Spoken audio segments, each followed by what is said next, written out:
Get ready, man, for this show, man, because I got a lot to go on There's a with lot to today. talk Man. about, a lot I going don't on. know.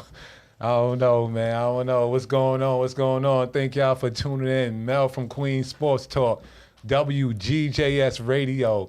So look, you know it's Super Bowl Sunday. Eagles, Chiefs. You know, Mahomes hurts.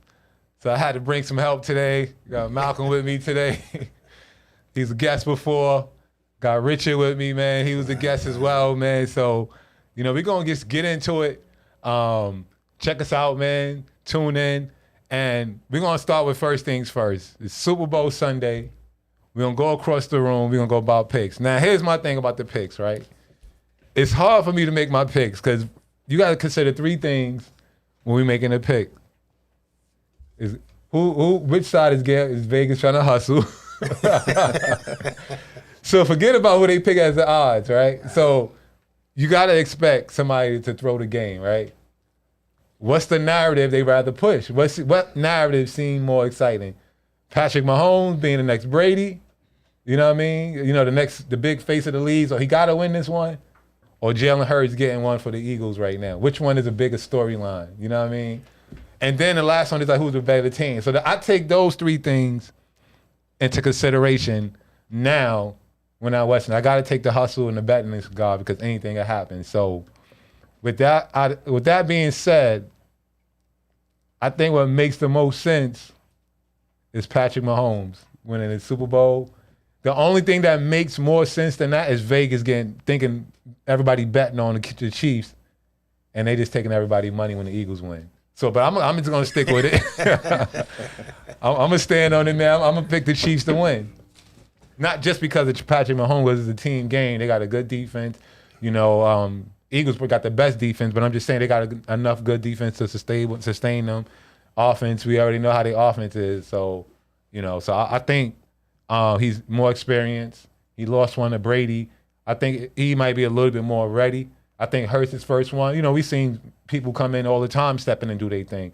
But it's his first one. We don't know what his jit is going to be like. So I get the experience right now and more of a need right now to Patrick Mahomes because if Hurts don't lose, he ain't getting no heat like Patrick Mahomes going to get if he lose. You know what I mean? So. Oh, okay. I guess it's on me. That was a heck of an explanation there. I mean, there's only two teams, but you got done talking. I thought maybe you have to pick the whole season. Yeah. What, 17, 18 teams, whatever it is. Okay, this is the deal. Throw Vegas out the picture. Throw the hype out the picture. You have to choose between the most talented quarterback on the field against the most talented team on the field. Now, we know Philly's definitely the most talented team. And it's obvious that Patrick Mahomes, when he's up and rolling and everything's right, he's head and shoulders above everybody else in the league. And with that tight end of his, it's like the dynamic duo. But it's a team sport. And at the end of the day, if everything plays out the way it should, Philly should overcome. They should. But, you know, you always got that outside thing like you were talking about Vegas and this, that, and the other thing. Yeah. So I think the biggest storyline would be the fact that if you follow what Jalen Hurts said when he first got drafted and they kind of looked down their nose at the draft pick and he said, man, I'm here to work. I'm going to put in work and I'm not going to stop working until I achieve what I'm after. And from what I can tell, his elevation from last season to this season is unbelievable. Definitely is. Really, this dude was a good quarterback on a good day. And this season, he's like, hey man, I'm knocking at the door of greatness. Right. Not saying that I've seen him do anything that was like, even pass or with his feet, he hasn't done anything pass-wise on the level of Patrick Mahomes. Mm-hmm. With his feet, his legs, he hasn't done anything on the level of Lamar Jackson. But he's been consistent, and the one thing he has done, he has not made mistakes. Mm-hmm. A good team, and you got a field general that doesn't make mistakes, that's unstoppable. Yeah. So I'm riding with that's Philly. that's a great point. Yeah, I'm gonna piggyback off that too. I think the Eagles will take it. You know, defensive wise, the Eagles are better than the Chiefs. I feel like if they can just contain Mahomes and Kelsey and them guys, you know, it's maybe like 20 to 24 points. and the Eagles offense, they do their job, I think the Eagles come out, they probably win, it'll definitely be a close game. Definitely a close game. But as long as the Eagles defense, do what they've been doing the whole season, I think they got it. All right, so y'all hearing that, right? 2 Eagles, 1 Chiefs. So, yeah, I mean, that was a great point. Like I said, I got some great points. The only thing I would say, like I said, is that with that being true, at least I think 10 players still on the Chiefs right now that with that experience, they got the coach and stuff like that. Right. So in some cases, some people do get cold feet that you expect to show up, and they end up not showing up. But like I said, the Eagles, if you look at the best team put together, I agree it would be the Eagles, and Hurts don't have to do everything that Patrick Mahomes have to do to win. Philly's built for it. Philly's built for it. Definitely. All the way to, look at their coach. Yeah. Sirianni doesn't care. Right. He's got an attitude. He doesn't care. Right. I don't think he's intimidated by Right. the moment, the big bright lights, because when you do against the Giants, Right. they got mad at him on the side. Oh, yeah. But even with Hurts, even Hurts seems like you said, every moment that people count him out or is picking somebody else over him, Right. it's like he comes out victorious. He's unfazed by it. Yeah, he works hard. So that's a good one right there. So it's gonna be a great game. Once again, you listen to Mel from Queens Sports Talk, WGJSradio.com. So it's been a busy week in the NBA as well. So we're gonna shift a little bit, transition to trade talk. We're gonna start with the trade talk. Roll up your sleeves. No, not the trade talk, but the trades that took place. So the first thing is, like, me personally, I like what the Lakers did. To me, I would take what Rob Pelinka did with those moves over the giving up the 2 draft picks, Russell Westbrook, for what they was talking about earlier in the year, Buddy Hield and Miles Turner. I never really wanted that trade because I think, like, those pieces are good, but can you really count on those pieces? Like, when have you really been able to count on Buddy Hield or Miles Turner? Like, they don't really... Exactly. And besides the trade, you never even heard their names before. Right. Really, I've always been a big fan of Buddy Hield. Yeah, I respect the game, but when's the last time you said, "Oh, did you see Buddy Hield last night?" Right. Facts. Never. And then Miles Turner. So for him not just jumping with that early in the season and saying, "Let me jump," I like the Russell, the Beasley, the Vanderbilt. For some reason, I like don't forget they got the Rui guy, Hachimura before as well. I like those guys because they give them a element they didn't have, and you don't lose at point guard with Russell. You get a scorer in which you need because he can play off the ball and he can play on the ball. He can facilitate and he can shoot. So he gives you that freedom. So you got like a Westbrook and LeBron. You ain't getting that consistency, or that Beverly and LeBron. He's going to give you a more consistent all-around scoring package, and he plays defense as well. He's not no slouch on defense. Yeah, that's true. Westbrook he's an anomaly, man. He's like Haley's Comet. He only comes around every 76 years or something. Yeah. He's I think it takes a special kind of coach to know when to cut Westbrook loose, and now that he's willing to come off the bench, at least he did with the Lakers. So that shows he's flexible, because before this dude was like turning music up to 10. But do you think he's going to come off the bench in Utah, or do you think they're going to buy him out? Man, because who does Utah have? They got marketing from the Bulls. He just made the All-Star team. They're not contending for a championship. Yeah. But they just got players, and they ain't got nobody. Let me not say like that, because they're professional players. Yeah. But as far as like the NBA, they're not contenders. They're not going to be contenders like that. To put them in a situation where, what should we do with Westbrook? Look at the team. You might as well just throw a jersey on him and let him play. So, and that's where it comes down to, right? And if Utah don't want to develop their young guys, then that's the best fit. But here's the problem I feel like with guys like Westbrook end up in. And the Iverson had the same issue, right? And somewhat Melo, but Melo got away with it a little longer because he could shoot. Though when you're a volume shooter, it catches up with you because you need to play a lot of ISO ball. It catches up with you when you get older because you need the ball in your hand to be effective, right?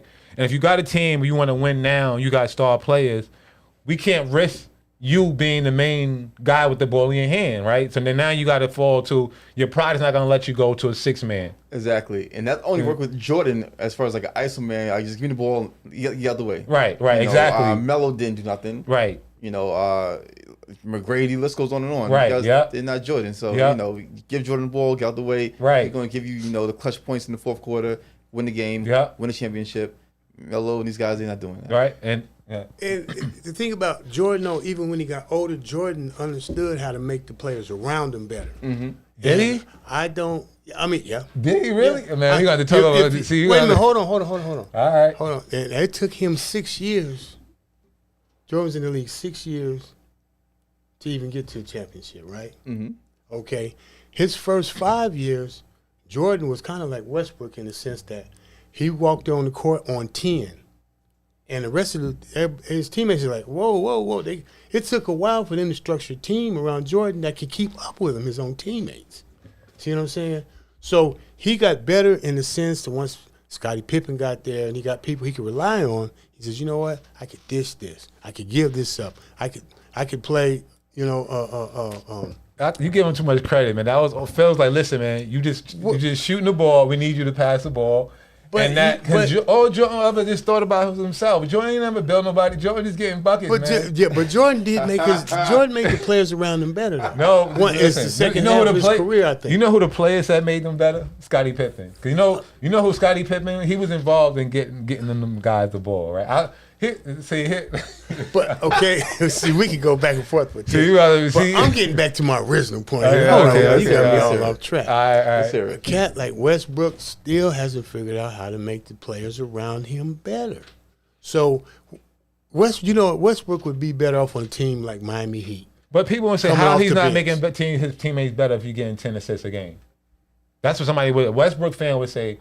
How's he not? But that's because he's so ball dominant. I mean, Thank you. It's just the law of numbers. Thank If I had the ball Thank you. 85% of the time, bring up the court, and I just hit the open man. I mean, not to say anybody could do that, but this is not really that hard. Now, when you say that, the guys who lead the league in assists, Mm-hmm. they got the ball in their hand a lot. But okay. So that kind of proves your point. To that point, But- it's also about when are you getting these assists?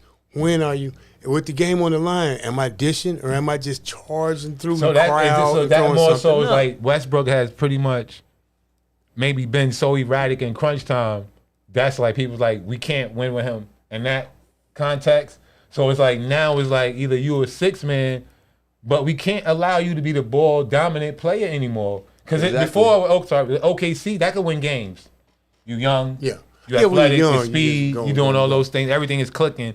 The And they older had- you and get, they had Durant and Harden. yeah, back then. Yep. And even when he played with OKC when they left, you know, he had Paul George, he had Melo, but all he did is like, I'm not saying this in a negative way. It's like, you know, he got his numbers and it was good and stuff, but they never got out the first round. He got them to the playoffs though, so you know, we give him the respect. But you got Melo, you got Paul George. He played with a lot of players, man. Where Big people were like, disappointment. yo, it's like you play with Oladipo, you play with, you know what I mean? So people was like, you should have went to more than one finals with the players you played with. Then he went east. He had Bradley Beal. You know what I mean? It's like y'all should have did more damage in the east. Bradley Beal and Westbrook. That should mean something.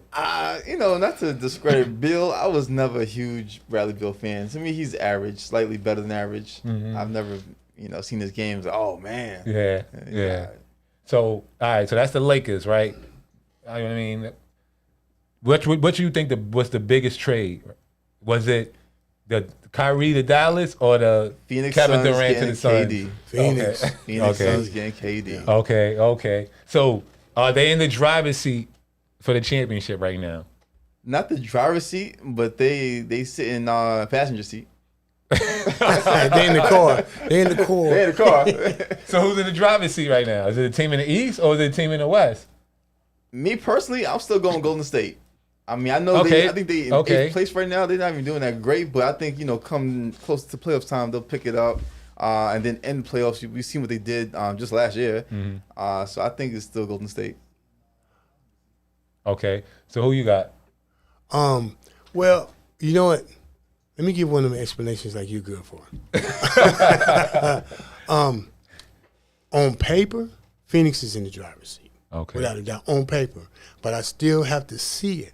At least a couple of weeks of them playing together, because there's always that outside chance that something doesn't mix, and like, oh boy, because I mean, look at what happened up here in New York, in Brooklyn. Yeah, exactly. You got them three together, Harden, KD, Yeah, and Irving. facts. Everybody's like, oh my God, who's gonna stop that? Right. And when it worked like crazy. But for so many times, man, it's like, what's going on here? Yeah. How come these dudes aren't just blowing people out? So if it works in Phoenix, then the driver's seat. Okay. My thing is this. The best trade happened. This is the best thing, in my opinion, the best thing that happened to KD in a long time.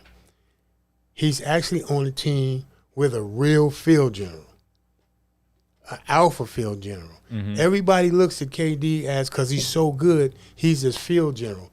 He's not an alpha. He doesn't take, he's not, even when he's the best player in the world, it's not his team in the sense that, like, it's LeBron's team, and LeBron lets it be known from the press room on down to the ball boy. Everybody answers to me. Mm-hmm. You know what I mean? And when we play and when we screw up, oh, you got to answer LeBron.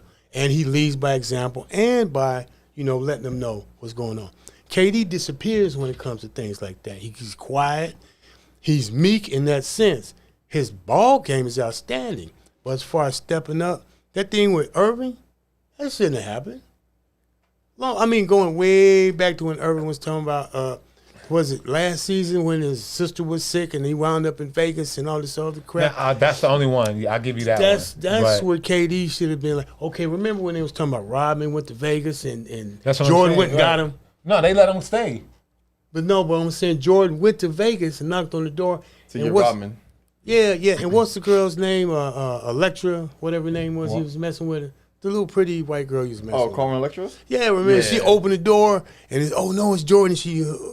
Jordan was like, man, what the hell you doing? Bro, we're trying to win a championship here. He flew across the country to check him for his... Now, they flew him out there, but at first he did let them know that he was going. Maybe he went and got him. But what I'm saying is Jordan was the man on the team, and Jordan went out there to see, what's wrong with you, dude? We brought you here to win championships. We didn't buy you here to hang out in Vegas and do this, that, and other thing. So that's the same thing with KD. So how do we always let Steph Curry slide? Talking about this Golden State culture, so that ain't it then. They always try to make it seem like what separates Curry from LeBron is that the culture in Golden State. The culture in Golden State is toxic as well. You could say the same thing with Curry. The Draymond Green in the finals, Draymond Green and Durant situation, Draymond Green and Jordan Poole. The only thing toxic about Golden State is Draymond Green. But here's what I'm saying though. Where is Steph Curry as the leader to step in and say no? Out of every other situation, you ain't hear not one word from Curry. You ain't see his face till this day. But peep this though. The alpha on that team is Draymond. But why do we don't treat Curry the same way we treat? Why do we don't treat Steph the same way we treat KD then? Because when you get right down to it, everybody in Golden State, when it comes to winning, they pull the same direction. Winning fixes it all. Mm-hmm. You know what I mean? Wait a minute. We can say. Hold on. No, I say I disagree with that. They would have done if Irving and KD and Harden, they could pass out on the floor of a strip club and be on the front cover of the newspaper.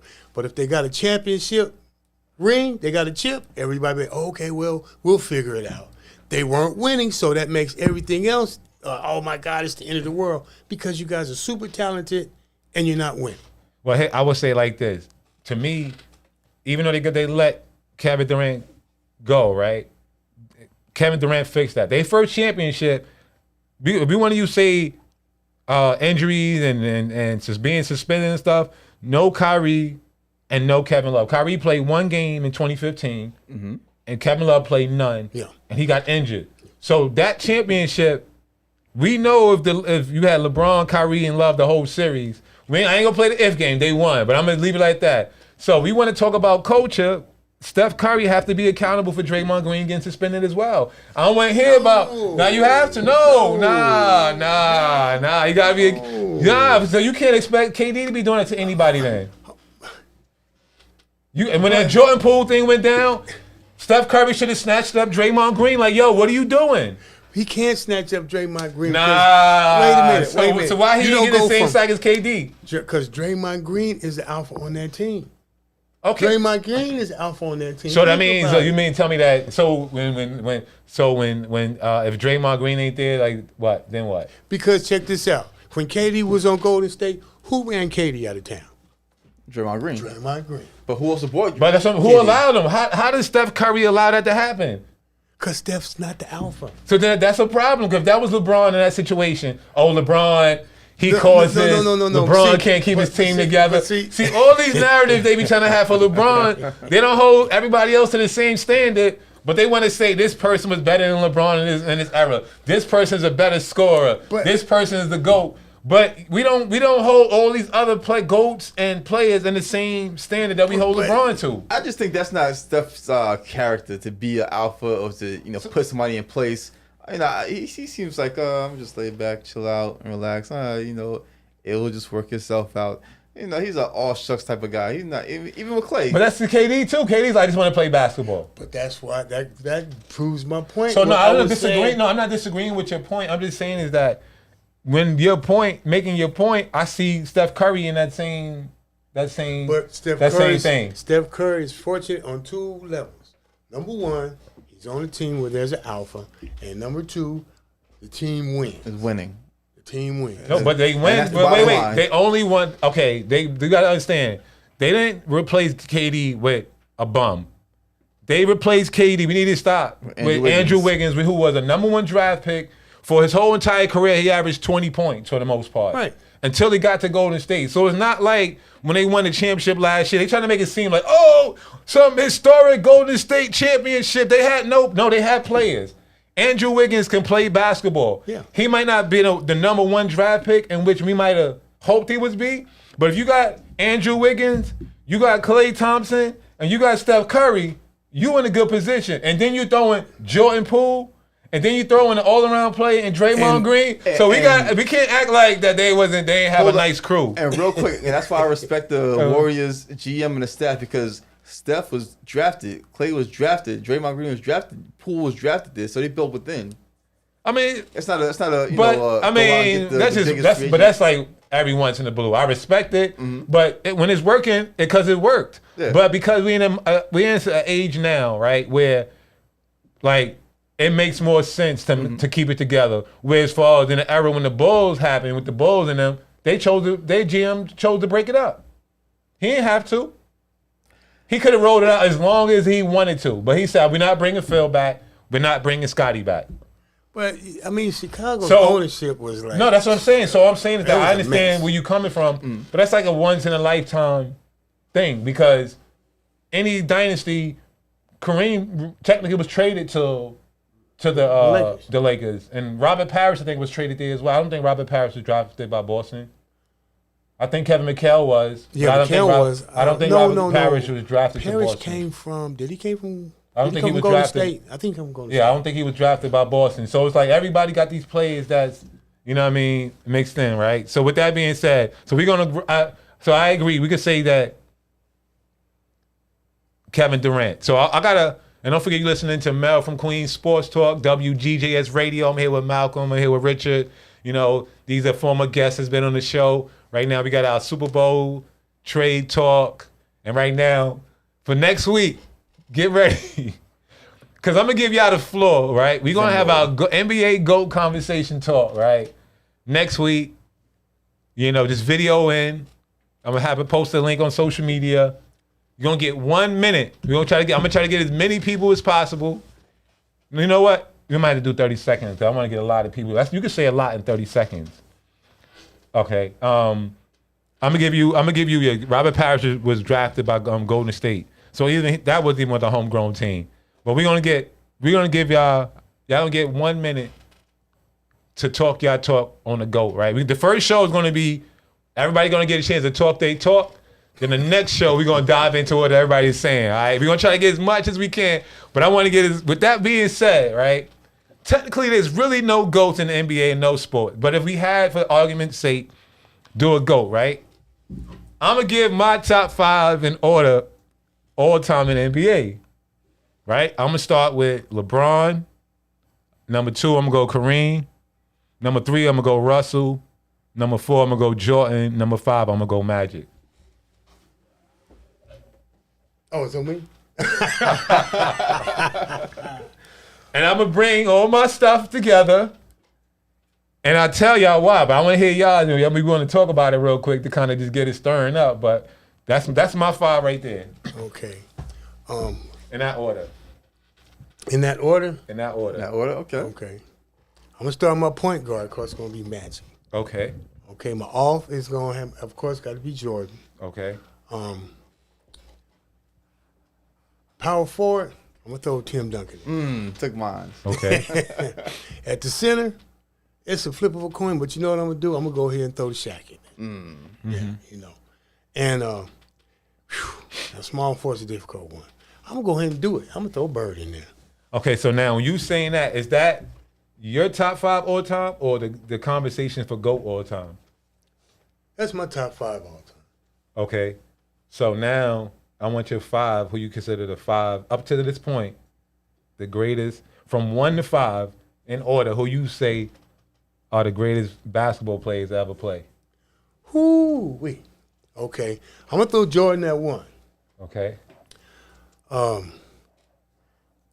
go ahead and throw LeBron 2. Okay. I'm going to throw Kareem in there. Okay.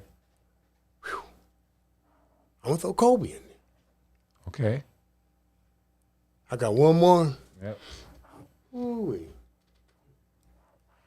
That's a hard one. That's a hard one. I got to flip a coin on that one. I got to flip because there's so many of them, man. So he got Jordan, LeBron, Kareem, Kobe. And out of Boston, what's his name? Bird? No. Big Go? Oh, Russell. No. Parrish? No. Not Mikhail.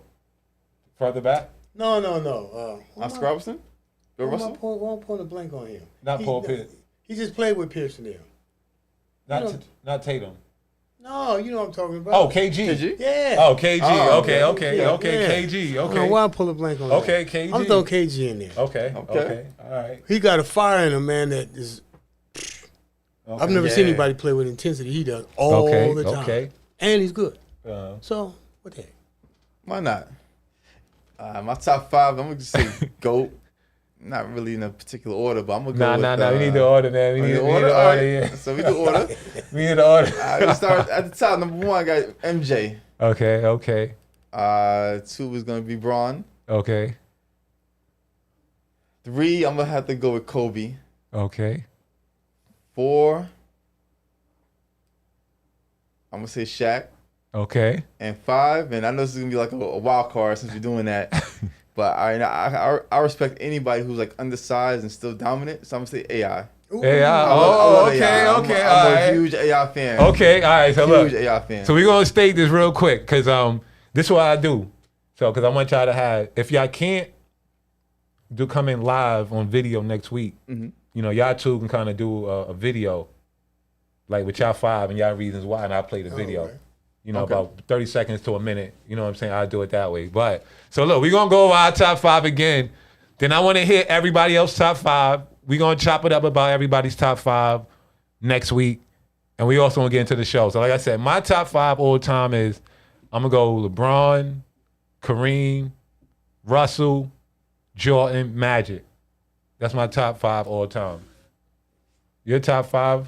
Our top 5 was what? Jordan, LeBron, Kareem, Kobe, KG. Yeah, mine was Jordan, Braun, Kobe, Shaq, and AI. AI. Okay, all right. So that's the top 5. So we got to explain why our top 5 is our top 5. Sound good? That's it. Why your top 5 is your top 5. And I want to know why your top 5 is your top 5 as well. So, yo, thank y'all again for tuning in to Mel from Queens Sports Talk, GJS Radio. Thank you for my co-host today, Malcolm, Richard, man, former guest. You know, anytime they in the building, they definitely coming through. And don't forget, we got 2 for the Eagles We got one for the Chiefs, so let's see how the Super Bowl go. And Fly Eagles fly. yo, gotta give it up to Joe Swift, man. DJ Swift in the building, man. You know what I'm saying? Chip. Yeah, all right. The unknown DJ. Yeah, yo. So, yo, thank y'all. Thanks. Yo, thank y'all. Yo, so we're gonna do the same thing, next week. And thank y'all for tuning in. Mel from Queens, WGJS Radio. Peace. Yo.